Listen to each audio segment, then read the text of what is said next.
bonjour à toutes et à tous, j'espère que vous allez bien. Pendant ce cours, on va parler de la perspective, le sujet qui est très important dans le dessin. On va baser sur le livre d'Ernest Norling et on va exercer deux devoirs pratiques qui nous aideront à comprendre qu'est-ce que c'est la perspective, le point de vue et comment exprimer ça en dessin. Les éléments que nous avons besoin pour ce cours, ce sera les crayons, un feutre noir pour utiliser à la fin et une règle. Ce que nous allons faire au début, on va déterminer la ligne d'horizon et on va laisser plus de place au ciel sur l'image cette fois-ci parce que nous allons imaginer que nous ne sommes pas très à la hauteur.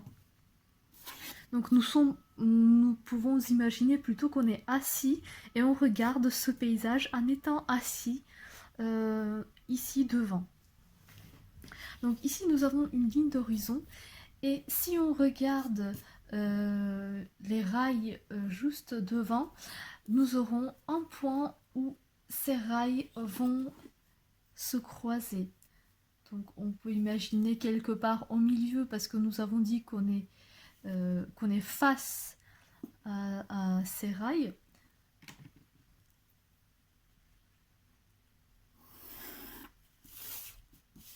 Et si on est face, ça sera donc le point de fuite, quelque part, va venir au milieu. Donc après, on va effectivement rajouter un peu d'épaisseur. Et on va dire que tout le reste, ça sera le ciel. Donc on va faire les sortes de nuages.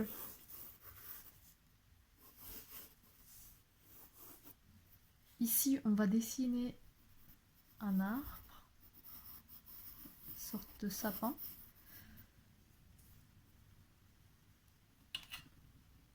Alors on peut encore ajouter ici.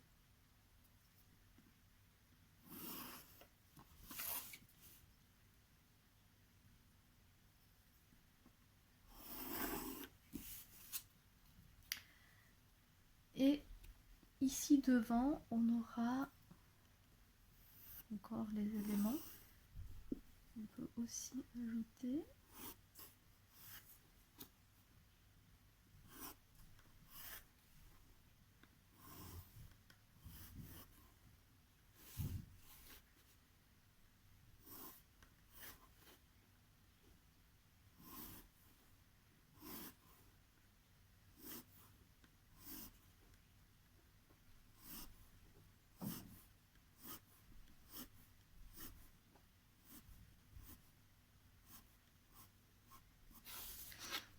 Après, nous pouvons constater que tout ce qui est devant est plus grand et plus gros. Dès que ça s'éloigne, ça devient même moins visible et plus rapproché l'un à l'autre. Et à ce côté, on va dessiner aussi une maison et on va imaginer que la maison est parallèle au rail. Donc cette fois-ci, si c'est parallèle, ça va aussi venir vers ce point de fuite.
ici derrière, on va dessiner un autre bâtiment. Plutôt un tour.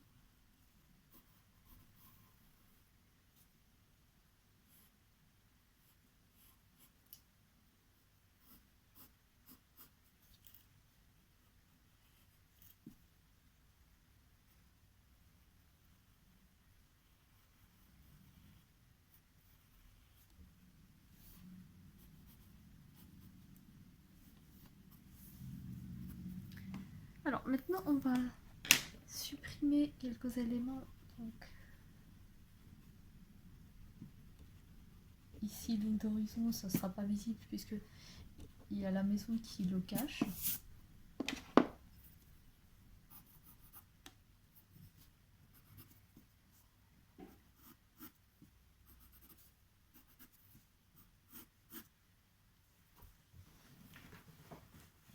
Alors maintenant on va mettre un peu les lumières ombres pour plus de visibilité.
Donc les éléments importants à souligner d'un autre exercice est que devant, les contrastes sont toujours beaucoup plus forts par rapport au derrière. Donc c'est pour ça que ici nous avons ajouté plus d'ombre qu'en arrière-plan. Par exemple ici c'est plus adouci et ici nous avons avec feutre les ombres plus renforcées. Aussi le ciel sur l'horizon est toujours un peu plus clair par rapport au-dessus. Et cette fois-ci nous sommes devant les rails, donc le point de fuite ça sera quelque part ici devant nous, parce qu'on est quelque part ici devant, et on n'est pas très à la hauteur. Si on était plus à la hauteur, notre ligne d'horizon monterait quelque part plus haut. Et plus on descend, plus la ligne d'horizon descend. Donc ça nous suit, c'est en quelque sorte notre point de vue, notre regard, notre champ de vision. Par exemple, si on s'allonge ici devant, notre ligne d'horizon va diminuer et ça va venir quelque part ici. Et pas en fonction de la ligne d'horizon, notre vision change, c'est-à-dire que point de fuite va changer aussi. Par exemple, si on descend la ligne d'horizon ici, tous les points de fuite vont revenir ici et notre vision va se changer. Donc ici, nous constatons ce qui nous permet d'avoir cette position. Par exemple, nous voyons en partie la maison, l'arbre, le chemin, et à la deuxième exercice on verra comment change notre point de vue et notre champ de vision si on monte notre regard. Par exemple, si on monte sur les escaliers ou sur quelque chose d'autre, par exemple un point de vue d'un avion est complètement différent. Donc on va examiner dans notre prochain exercice les différences par rapport à cet exercice.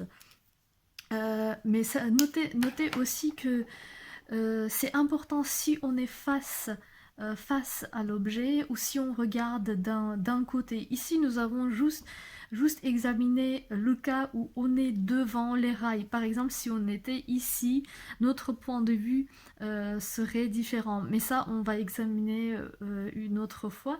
Maintenant, ce qu'on va faire, on va juste modifier notre point de vue pour montrer une autre approche. On va terminer ici tous les éléments.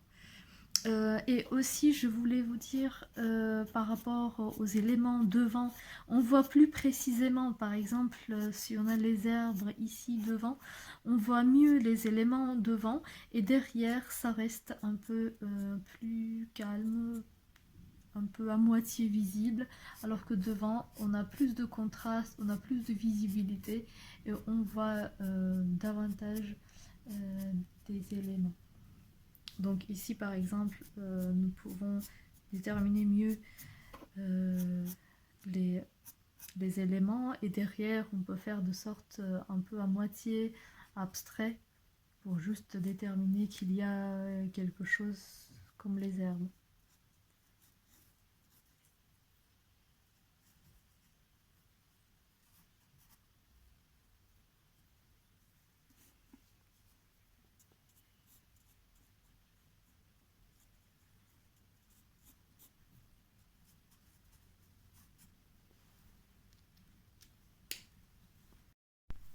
Alors maintenant, on va examiner un autre cas de figure où nous sommes à la hauteur, nous regardons ce paysage, le même paysage dans une certaine hauteur, et finalement notre ligne d'horizon va monter parce que nous, on est monté et la ligne d'horizon suit notre regard, puisque la ligne d'horizon c'est notre regard.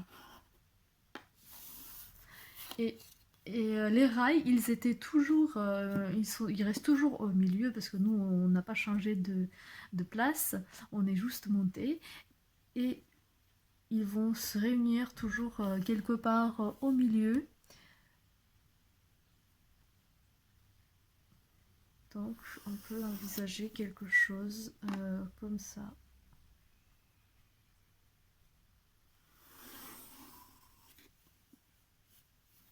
Donc ça, c'est nos rails.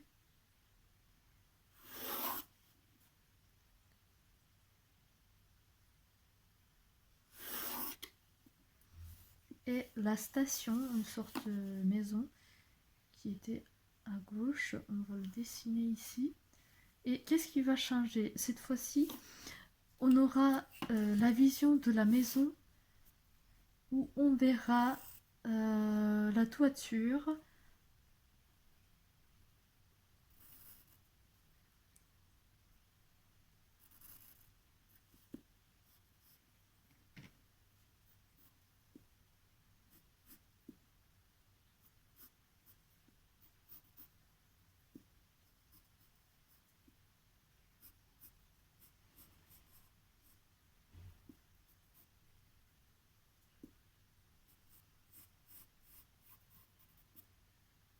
Alors on aura ici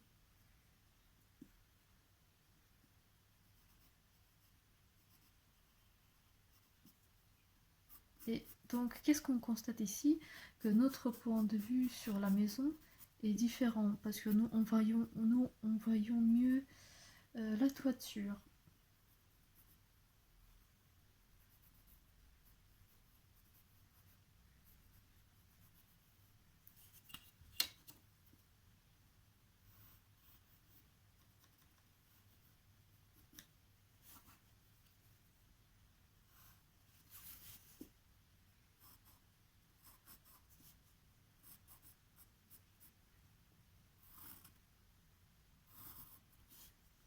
Voilà.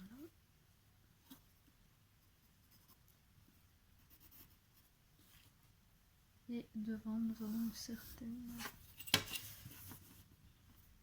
sorte de terrain.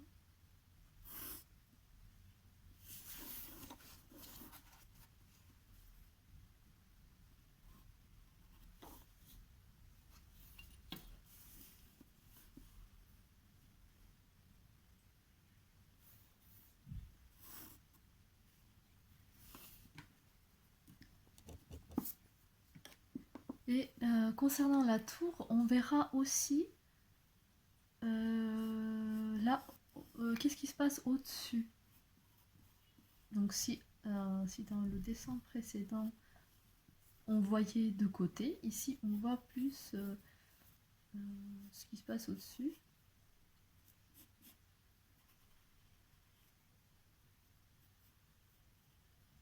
Après on peut inventer comme on veut.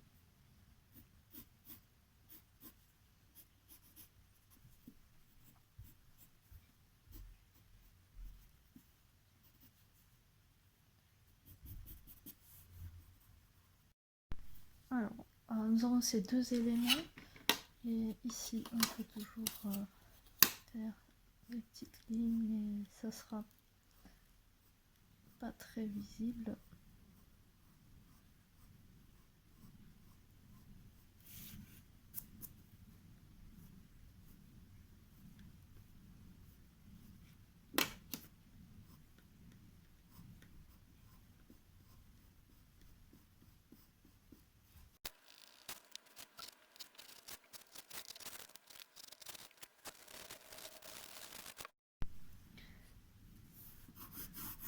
Alors, nous voyons ici que notre vision est assez grande. Après, c'est comme paysage, c'est juste le champ, mais on peut ajouter encore quelques maisons qui seront plus petites.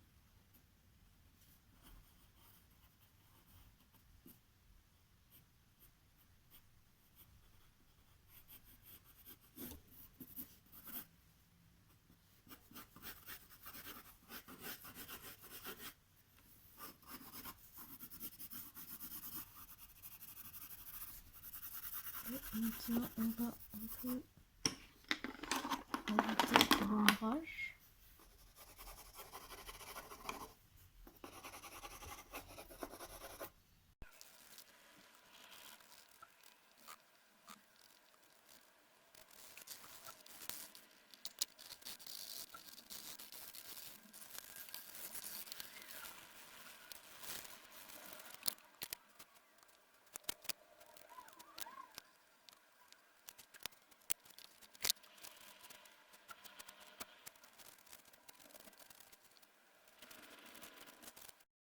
Alors, ce que nous constatons avec ce deuxième dessin, c'est que notre point de vue est monté.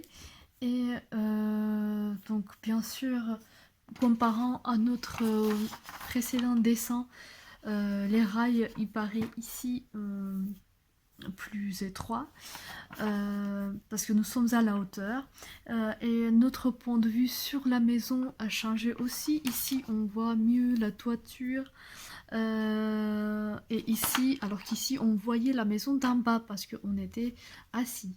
Et ici notre point de vue s'est élargi, donc la ligne d'horizon est montée. Et nous voyons tout autre élément. Après, c'est un peu le paysage vide, mais s'il y avait les éléments ici, on pourrait bien les voir et les dessiner aussi. Après, ce qui est important aussi à souligner, donc ici, on a un peu pas très souligné les rails pour l'éloignement, pour faire cet effet de sfumato. Où les éléments disparaissent dans le paysage avec la distance. Et ici, devant, on a quand même souligné avec feutre. Après, autre chose à souligner, c'est que les maisons qui sont derrière, ils sont toujours beaucoup plus petits par rapport à ceux de devant. Plus on monte, notre ligne d'horizon se décale et notre champ de vision s'élargit. Donc par ces deux exercices, on a la possibilité de comparer comment la ligne d'horizon descend par rapport à notre regard. C'est comme par exemple quand on est à la plage et quand on baisse notre tête, la mer, la ligne d'horizon baisse également. Cet élément est très important à s'approprier, à bien comprendre pour après appliquer d'autres règles de perspective. Il y en a beaucoup, mais tout d'abord, il faut vraiment savoir que ça c'est un rapport avec, c'est un lien avec notre point de vue, notre vision et notre hauteur de vision. Et c'est après ça qu'on applique toutes les règles de perspective. Mais d'abord, il faut vraiment comprendre cet élément-là. Ici, nous pouvons bien comprendre avec ces deux exercices comment la vision change. Mais par contre, il faut bien tenir en tête que c'est très concret. Par exemple, ici, nous avons juste examiner quand on est devant les rails et au-dessus des rails, mais pas quand les rails sont à côté de nous. Ça sera encore un autre cas de figure. Mais de toute façon, ici, ça nous permet d'examiner l'exercice de perspective à un point de fuite. Donc ici, nous avons un point de fuite et là aussi, nous avons un point de fuite où les éléments se réunissent. Par exemple, même les lignes de champ, ils se réunissent vers ce point de fuite parce que tout est face à nous. Et encore une fois, si on regardait ce paysage d'un côté, par exemple, si les rails étaient à côté de nous, ça aurait été encore différent. Mais ça, on aura l'occasion d'étudier prochainement. Donc encore une fois, soulignez bien qu'est-ce que c'est la ligne d'horizon. Donc c'est notre ligne de vision. Plus on monte, plus la ligne d'horizon monte et plus nous voyons les choses et plus nous voyons les choses différemment, donc de la hauteur, parce que de la hauteur les éléments changent, et plus on descend, plus la ligne d'horizon descend et plus on a une vision de contre-plongée où les éléments deviennent différents parce que nous les voyons d'en bas. Donc ce sont ces éléments-là qu'il faut retenir de ce cours. Ce sont les éléments de base pour comprendre la perspective et prochainement apprendre les règles pour les appliquer.